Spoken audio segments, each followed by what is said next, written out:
Πάμε να σου δείξω τι περιέχει μέσα το Wonder. Όπως ξέρετε, είναι ένα κουτί για μικρούς και μεγάλους μάγους, οπότε δεν θα μπορούσε να λείπει ένα χειροποίητο ραβδάκι. Λαμβάνεις ένα γράμμα, ένα μαγικό γράμμα από αυτό το μαγοσχολείο που σε προσκαλούν σαν μαθητή να πάρεις μέρος. Σε αυτό το κουτί, να πω, είναι η πρώτη φορά που δεν θα μπορέσεις να το λύσεις μόνος σου, αλλά θα χρειαστεί ένας παίκτης να κάνει τον αφηγητή. Δηλαδή, τι σημαίνει αυτό?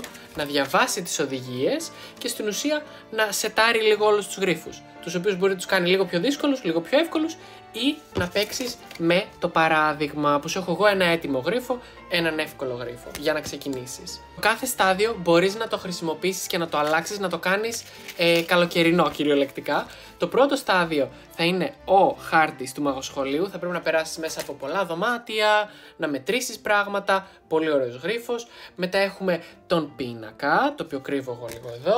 Μετά έχουμε τις συνταγές, που είναι και αυτό έτσι για να κάνεις φίλτρα και να κάνεις διάφορα έτσι spells και potions.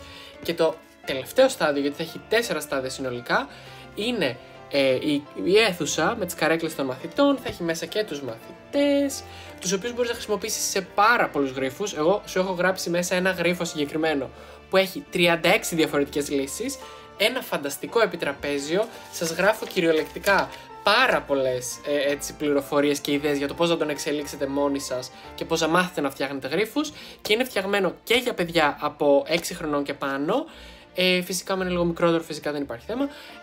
Και είναι και φυσικά και για μεγάλους, αν θέλουν έτσι να μάθουν πώς να φτιάχνουν γρίφους και να ρίξουν μια ματιά στον μαγικό κόσμο του Wonder.